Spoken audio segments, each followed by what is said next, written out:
Hour number 3, Chasing Big Joe, 102.5 The Game here on this Wednesday. We're at the Omni Nashville Hotel at Bar Lines. He's Big Joe. I'm Chase McCabe, Dr. Crane back in the studios. And we say hello now to John McClain, who usually joins us on Monday, but moving things around this week. John, what's up? How you doing? Well, I'm getting ready for a big week for Houston. Tomorrow, the start of the Houston Open Golf Tournament. The Houston Cougars play Illinois in what should be one of the best games in March Madness, and then the Astros play in the afternoon. They play their first game against division rival Angels, so you could go to the golf tournament in the morning, go to baseball at 3:10, and you can make the Cougars at 9:05. And there's a lot of people trying to do just that. Wow, that's going to be a packed day for sure when it comes to Houston sports. I saw that Adam Schefter tweeted a few moments ago that next week at the NFL owners' meetings, the owners are likely to approve the Super Bowl going back to Las Vegas in, I guess, 2029 would be Super Bowl 63. So L.A., Atlanta, Las Vegas would be the next three. How does that process work, and when do you think Nashville falls into the rotation with the new stadium? Usually, when does the stadium open? 27? Yeah, this will be the final season at the old one, so yeah. Usually they want you to have a season or two that you play in your stadium, and so you can make sure everything is working perfectly. Then they give you one. I can't imagine that Buffalo's going to get one. Buffalo is just too small. Buffalo's not a destination city like Nashville, which has so many hotel rooms. And but usually if you build a new stadium, that's one of the selling points. I'll guarantee you Nashville's definitely going to get one. Could be in 30 or 31. And Buffalo, I'll be interested to see. You know, used to, if you ask, and I don't care about the fans, I only cared about the media when I went to more than 40, what was convenient for the media. And what I wanted was the NFL headquarters where you worked and where you had the Radio Row and then your hotel, everything within walking distance. The best for that is New Orleans.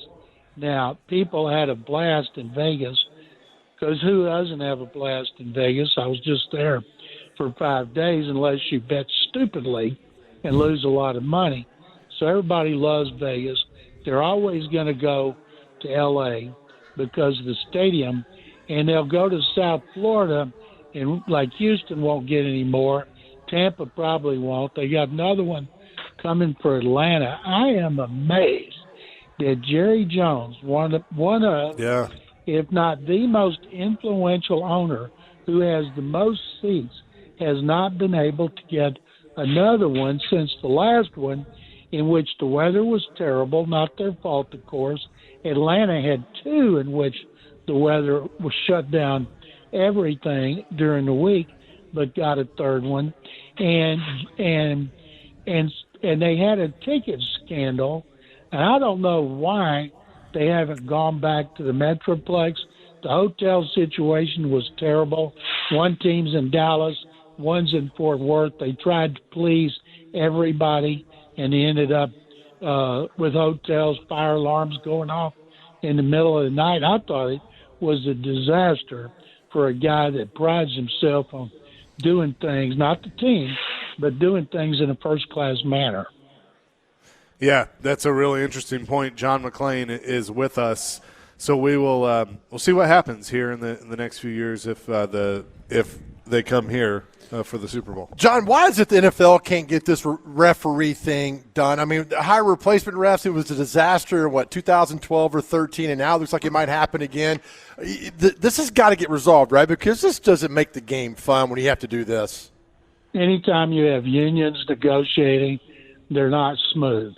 And the referees won't be, but then the NFL, which has more money than God, will give them there'll be some kind of compromise, and they'll get it done. They should have learned their lesson the last time they did that, because it was a disaster, that failed Mary play that that I think Aaron Rodgers Yes. was involved in, and it was a joke. And with so much at stake now, with so much money involved, the last thing you want to do is put. Now I know people may laugh, people out there who are incompetent, and because a lot of people think the current officials, too many of them are incompetent. But the fact is, when you see the replacements and then the real guys come back, that's when they're most popular. Oh, absolutely. Have we done, and John, we value your opinion so much. Have we done so much to take it out of the hands of the referees that they're almost not a part of what goes on anymore? No, I think if you have a way to fix mistakes, you should do it if you can do it in a timely manner. That's why I've always agreed with Bill Belichick, make every play reviewable. Problem is, you don't increase the challenges, therefore the games are not any longer. So there would not be one play that you didn't have a chance to challenge if you hung on to your final challenge. But right. For whatever reason, the NFL won't do it. And but I think they're human. The players are bigger, faster. They get in the way. And I think if you have any way to help them, you should. I've always liked a sky judge, and he sees things, and immediately he'll say pass interference on number 26 McCabe, and they'll call it immediately, or pick up that flag, and it's picked up immediately. They don't have to announce that it's done up there. Doesn't matter who tells them. They pick up flags all the time after group meetings, and there's just so much at stake financially, gambling with advertisers. You don't want mistakes. Think about some of the most egregious mistakes we've ever seen, like the Saints getting screwed in a championship game. You don't want those anymore. By the way, that McCabe, I told him to play the ball, not the player. So you're right. You John, I can't don't trust him. No, he's not coachable. I don't like this. According to verbiage NFL released Tuesday, league staff members can alert a replacement referee if they see clear and obvious evidence of an uncalled foul for roughing the passer, intentional grounding, or an act that would normally lead to disqualification. I don't want to do a job, John, where the slightest bit, if I'm off, they're yanking me out of here. The refs already have enough pressure as it is. The fact if they get a small call wrong in the eyes of one person, that they're out of here, this is not good for the game. No, it's not good for the game, and I'm surprised they came up with that. John McClain is with us here on the program. So, John, we're knee-deep in mock drafts right now, and Jim Wyatt does a great job at TennesseeTitans.com of kind of compiling what everybody thinks about the Titans, but I'm still seeing a lot of pass rushers going at 4 to the Titans, edge rushers. What do you think about that, and why have there been so many? I think it's one of the dumbest things I've ever seen. Great pass rushers. Is Myles Garrett a great pass rusher? Yes. What's he done for the Browns? Is Max Crosby a great pass rusher? Yes. What's he done for the Raiders?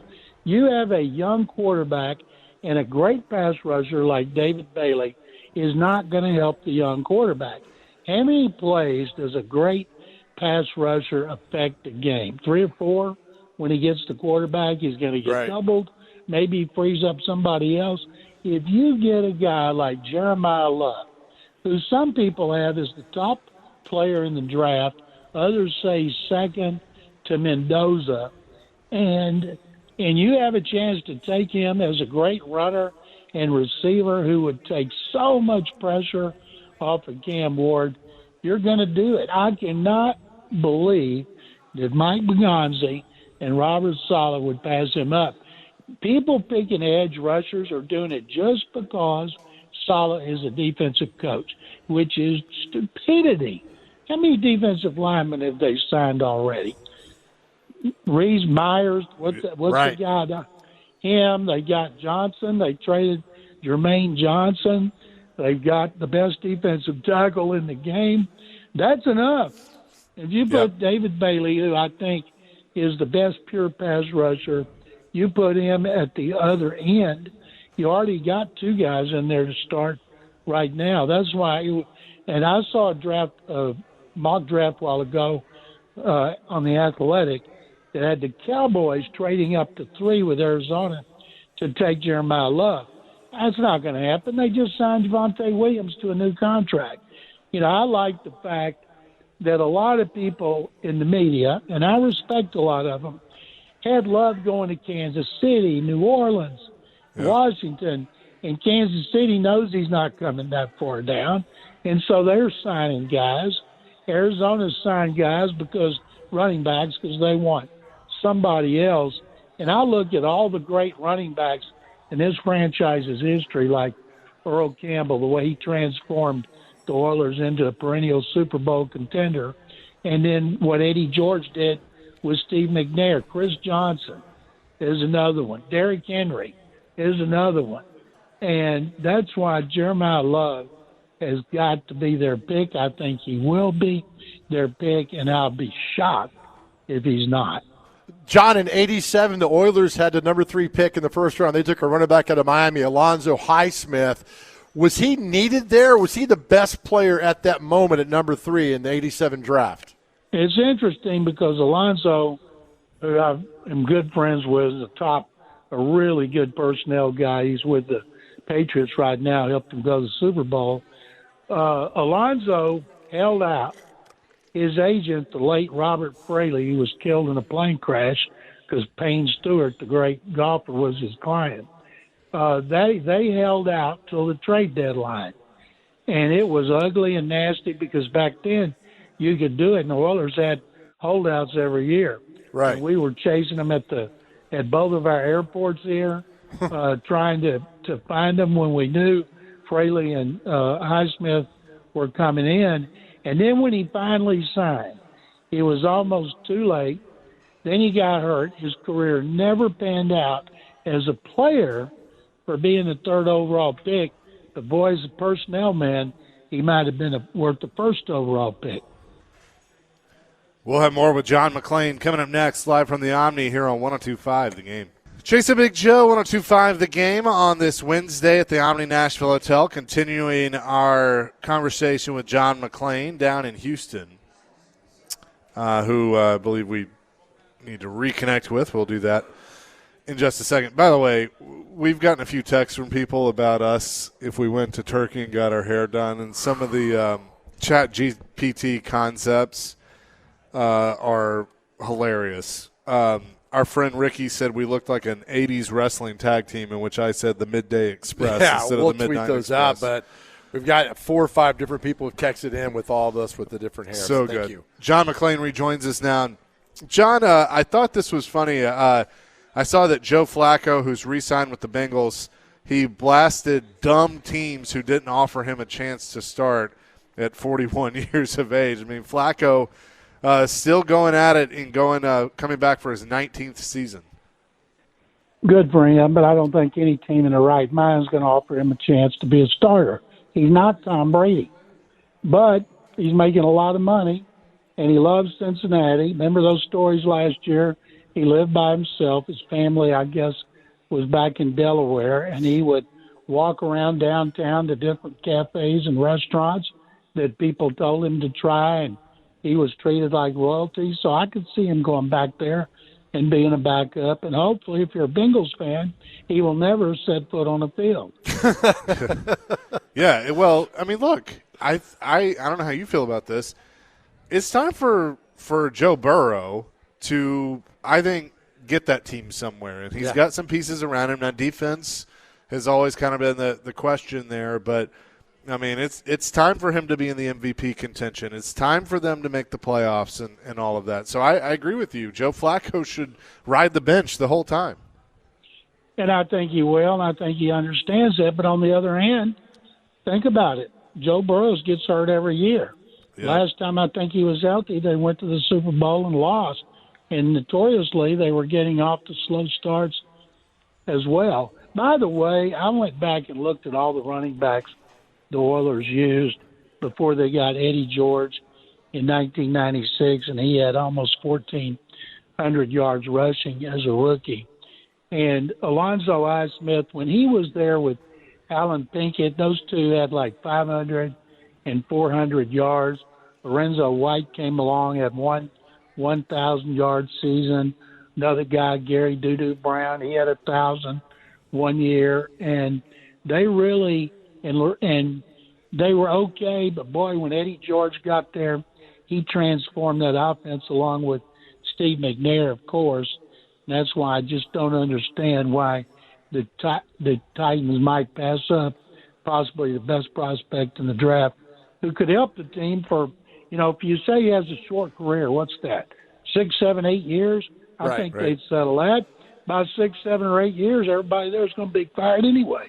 You're right on that. John, what about the late, great Rodney Thomas? Did he get 1,000 yards in 95? No, Rodney had 900, I think, close to 950. Never quite hit 1,000. Yeah, wow, he was a good little plug-in there for all that was going on. John, the owners' meetings are next week. You've covered these for many years. How has the owners' meeting evolved? Because it seems like now there's a lot of access for reporters there. Was that always, or has that always been the case? No, there's nowhere near the access that we used to have. Used to, you could, the Biltmore in Baltimore, in Scottsdale was the best place. And the owners would be having meetings in ballrooms. And the media, we could stand outside the ballrooms. If any of them came out for lunch and they wanted to talk to us, they'd talk to us. If they didn't, they wouldn't.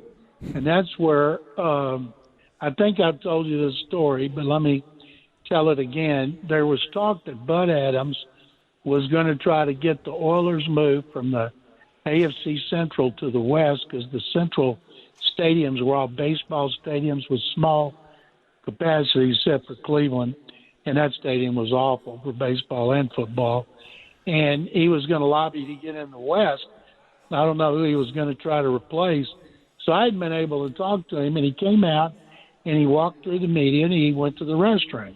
Well, kind of an unwritten rule is the media didn't follow owners into the restroom. But I decided, you know what, I'm going to go in there because I got to go too. I got just as much right to go as Bud does. Right. So I went in there. I'm standing at the urinal next to Bud, and I'm looking at the wall, and he's looking at the wall, and I'm like, "How you doing, Bud?"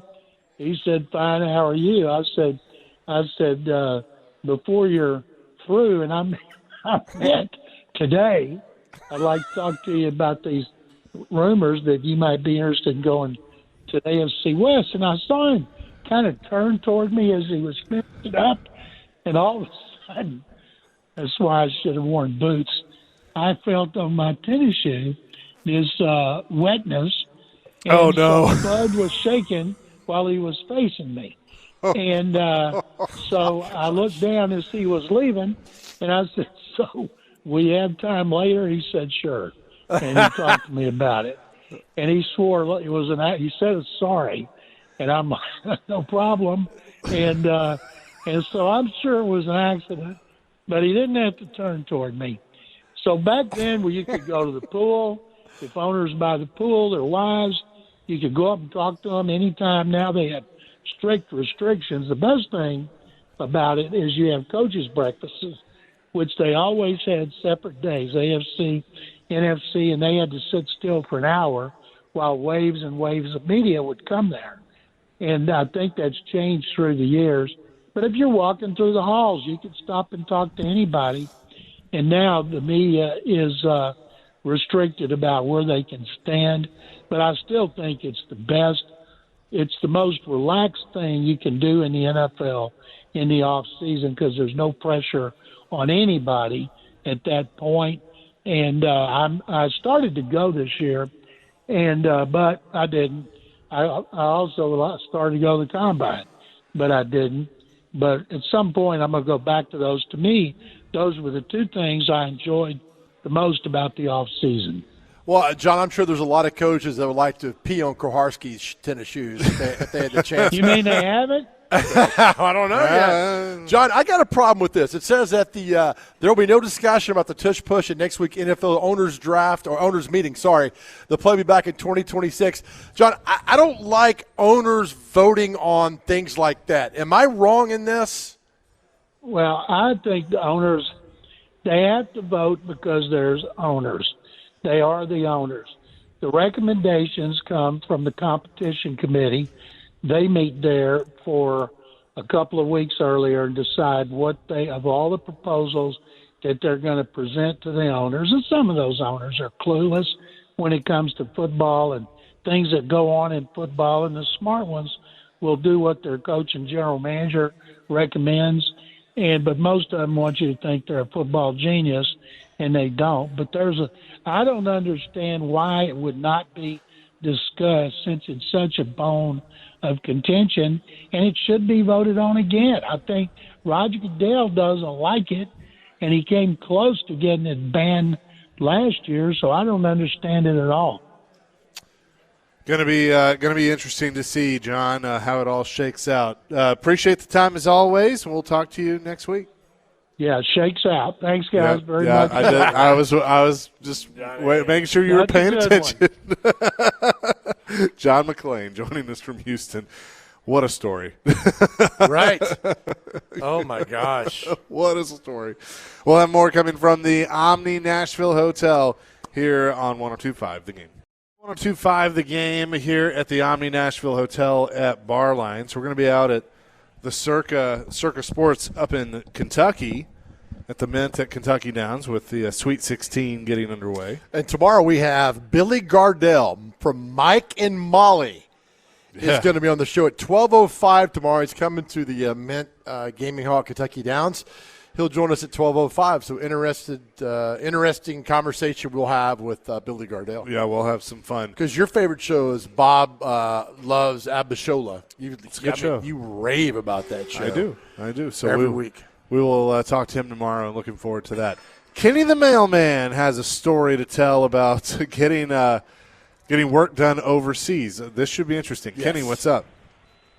Fellas, first of all, that was a great interview.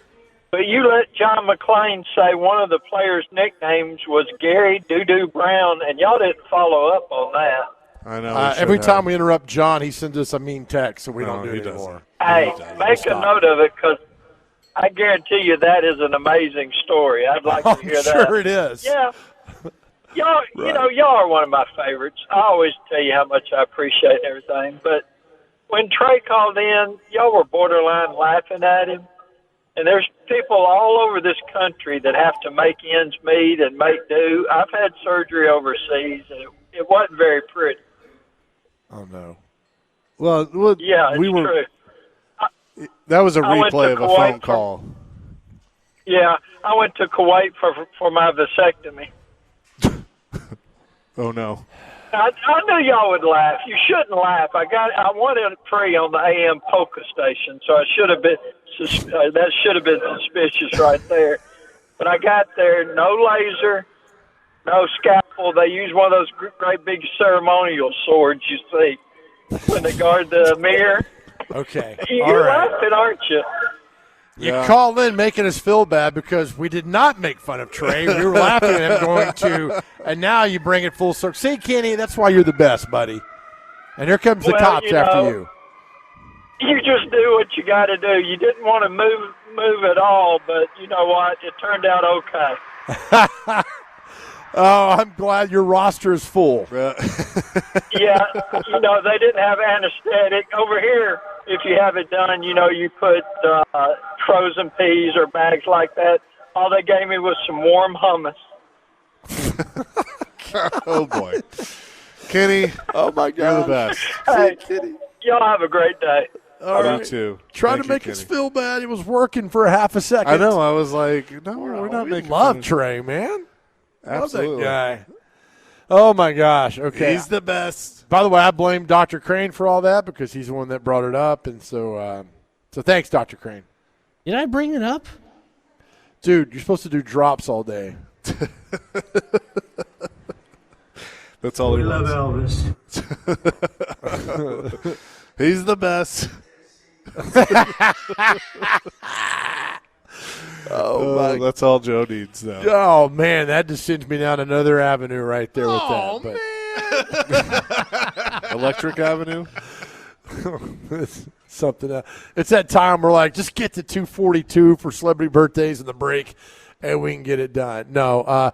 Listen, I've got a question, though. When we asked John that, Are you okay with Jerry Jones and Amy Adams and making real football rules? No, not really. Shouldn't you have a guy? Shouldn't Jerry Jones or Amy or whoever go to a guy like, all right, I think the I need you GM to, should be doing that. Yes, I need you to, or a coach say, how is this going to be implied, this rule? Like, they're not going to talk about the tush push. So another year of people complaining about it, not defending it. I'm not on the thing of like, well, guys are getting hurt. It's football. Guys get hurt all the time. But I just don't think that the owners should be voting on things like this. That's me. Alan Franklin wants to weigh in on the tush push. Al, what's up? Hey, big guys. It's hard to follow what we just heard online. I don't have any vasectomy jokes. But anyway, well, I do, but I won't share them. But anyway, I wanted to talk about the tush push, which is almost some irony there, close to that area. But anyway, Joe's right. It makes no sense of what's going on. I mean, much less all the criticism. I can't stand it when I see it. But what they do at the NFL, it's to be a $20-30 billion brand or industry, that they don't address this when they should. They're not proactive. They're so reactive in history. You can look back at all of it. But what it's going to take, Joe, and it's going to take some serious injury to say the star quarterback in the league or something, and then they'll make a change. Like it's so necessary. But they've never been proactive. They're so reactive to be. Again, it's a $20-30 billion industry and brand. It just makes no sense on some of these decision makers. But anyway, I'm just calling in to agree with Joe that I wish it would. Well, Al, let me tell you. You know how you stop it?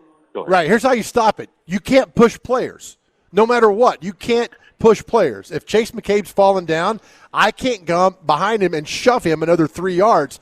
You shouldn't, and that ends it. You can't push players. Done. Rules out. Move on. If you push a player, that's the ball. It's that simple, I think. And we locally here, as you guys have touched on that. Obviously, that's been a rule. It's a rule, right? But they just what they do is from year to year, and it drives me nuts. It's very similar. They start focusing or addressing certain things each year, when really if they could just officiate the games per use or common sense, normal. That's all they should focus on. They'll emphasize something every year, and then they'll suck at the other things. So anyway, all right. Anyway, you guys, great show, same old, and I'll call in and talk to you guys later. All right, thank you, Al. Al. Appreciate the call. Good stuff from Al. By the way, Kevin in Nashville is still wearing you out about this tennis thing. What about? I don't know. He's texted in every day wanting to know if you've worked on your tennis game. Kevin, I don't send a picture. I mean, I played 78 people Saturday. I don't know who was who, and so basically, Kevin, he's saying he doesn't know who you are. Yeah, that's it, Kevin. I had some good. I aced a few people. Dale and G Marino. I aced a few people on my serve, and I got my butt handed to me. But that's fine. If you're trying to compare me as a tennis player, I mean, you got to set your standards a little bit higher, man. I'm lucky I survived that day. I will tell you. Love you though, Kevin. You made me laugh this morning, which you do pretty much Thanks, every pal. day. But when I opened up Instagram, I got to read your caption here. It's you and Nick Barris from Channel 5, and I do not know the other gentleman. Jason Gooseby. Okay. And you said, shout out to the amazing staff at the Foot Locker at Rivergate Mall. Let me introduce you to Mick, who is a retired riverboat captain, and Jason, a former drive-thru customer at In-N-Out and Whataburger. Come see us in the mall. We're located next to Cat's Record and Lane Bryant. Well, all three of us, we refereed a basketball game 3 years ago today. Today also is the same day they dedicated Pecorine statue, March 25th. Yeah. So we were refereeing. We have these official referee jerseys, and took a picture of us. I was like, you know what? We look like a crew at Foot Locker at Rivergate Mall, which officially, I think, closed yesterday. Officially, I think, I was told. So, and then if you went to any of the malls, remember Cat's Records inside the mall, you get so you go and the albums came out, and you buy tickets there, and then located next to Lane Bryant at Rivergate Mall, where I probably should go shop. Yeah. No, well, you do. The three of you do look like you worked at a Foot Locker. Yeah, and that's because of that game. I'll never charity referee another basketball game ever. It was first responders in Wilson County. Because you wanted to fight somebody, didn't you? They were yelling at me, and I'm like, listen, I'm doing this to help you guys raise money, and they were furious. I'm like, I'm not a basketball ref. I call a foul on everybody, or everybody plays so they hack each other nonstop, and that's how I call the game. But, again, God bless the men and women who are referees, umpires in the sports world. Amen to that. Totally agree with you on that one because I wouldn't do it. Nope. That is for sure. We will come back with What Day Is It and celebrity birthdays and wrap things up here from Bar Lines at the Omni Nashville Hotel. It's Chasing Big Joe, presented by the Omni on 102.5 The Game. Chasing Big Joe, 102.5 The Game here on this Wednesday at the Omni Nashville Hotel at Bar Lines. We've had a lot of fun here today, and again, we'll be at Circus Sports Kentucky up at the Mint at Kentucky Downs tomorrow. So looking forward to that. With that, let's get to What Day Is It and celebrity birthdays. All right, first on the list we have American Red Cross Giving Day. So there you go. A whole day of whole grain. So there's that. International Day of Remembrance of the Victims of Slavery and the Transatlantic Slave Trade. International Waffle Day. So if you like waffles, waffle fries. Manatee Appreciation Day. I feel like those are the, I don't know, maybe the pigs or just the giant whales of the ocean. They just wallow around. I don't know. National Cerebral Palsy Awareness Day. I mean, yeah, that's kind of every day is the Manatee Appreciation. National Day of Celebration of Greek American Democracy. National Little Red Wagon Day. Did you guys ever have a Little Red Wagon? Oh, Of course we did. Oh, yeah. I feel like you had to at some point, right? National Lobster Newburgh Day. Interesting. National Medal of Honor Day. There you go. Old New Year's Day. Didn't know that today is the Old New Year's. Okay, cool. Pecan Day is today. Say Their Name Day. Joe and Chase. Chase the Big Joe Show. There you go. And then Tolkien Reading Day. So there you go. Token Reading Day? Tolkien. Tolkien. Oh, okay. Yeah. I was kind of like, what? All right. Time for celebrity birthdays. Get these within two. Dr. Crane, you get the honors today because you've lost 19 in a row. First birthday, former Major League player, Lee Mazzilli. How old is Lee Mazzilli? 53. 71. 71 exactly. Did Willie text you that? Because I'm sure Willie knows. No. Chase McCabe, how old is Avery Johnson? Wasn't he a basketball coach at Alabama? He was. Avery Johnson. 63. 67. 61. Chase up 3-0. Dr. Crane, Tom Glavine. How old is Tom Glavine today? 64. I would consider him a friend of the show. I'm going to say Tom Glavine is 58. He's 60. Chase is up 4-0. Chase, how old is former Olympic skater Debbie Thomas today? She won a bronze medal in '88. I'm going to say she is 56. 58. 59. Dr. Crane's on the board. Dr. Crane, how old is former women's basketball player, great player, Cheryl Swoops? 52. 58. 55. Chaser, how old is boxer Vladimir Klitschko?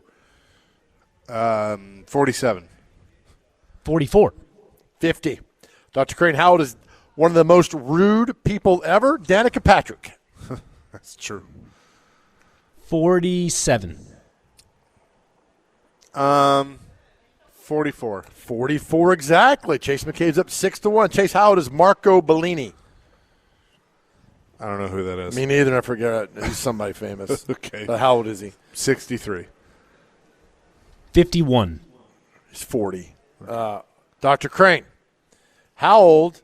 It's funny. This has been a year. How old is Sir Elton John? Remember you said you wanted to get knighted? It's been a year. How old is Sir Elton John, Dr. Crane? Fantastic memory. Elton John today is 73. I think he's like 80. Final answer? Yeah. 79. Okay. Chase up 7-1. Chase, how old is Sarah Jessica Parker from your favorite show, Sex and the City? 58. 57. 61. Dr. Crane. All right, rapid fire. How does Today Show film critic Gene Shalit? 70. He had the big mustache and the big hair. 70. 73. 100. Wow. He's 100 years old today, Gene Shalit. Awesome. Chase, how does actor Paul Michael Glaser from Starsky and Hutch, who also directed one of the best episodes of Miami Vice, Prodigal Son? Paul Michael Glaser. 74. 77. 83. Dr. Crane, how old is John McClane's wife in the movies Bonnie Bedelia? 83. 73. 78. Dr. Chase, how old is former SNL comedian Mary Gross? Her brother was the dad on Family Ties. 67. 68. 73. Dr. Crane, how old is actress Marcia Cross from Desperate Housewives? She was a very pretty redheaded. You love that show, Desperate Housewives. 59. 57. 64. Well, this is going really good here. Chaser, how old is comedian Alex Moffat? He was on SNL. 52. 53. 44. Dr. Crane, comedian Chris Redd was also on SNL. 41. 51. 41 exactly. It's Nice. 7-3. Chase, how does rapper Big Sean? 52. 48. 38. Dr. Crane, how old is music producer Ryan Lewis of Macklemore and Ryan Lewis? I'm going to go 47. 42. 38. Chaser, how old is Ali Michalka of Ali and AJ, who, by the way, I took my daughter to see them at the Ryman when she was like 5. Ali and AJ, how old's Ali? 42. 39. 37. Of course, Dr. Crane knows that. Last birthday, how old is he's the host of Turner Classic Movies, host Ben Mankiewicz. His brother's on Dateline NBC, but Ben Mankiewicz, how old is he? He was just in town recently. 65. 60. 59, but that's enough. Chase wins 7-5. Dr. Crane, you made a nice comeback, though, buddy. Proud of you. Good. Thank you. Thank good. you. It'll change. Nice. Tide's going to turn here pretty soon. Probably They did not. a good job. Probably not. They did a good job. Dr. Crane, who do we love?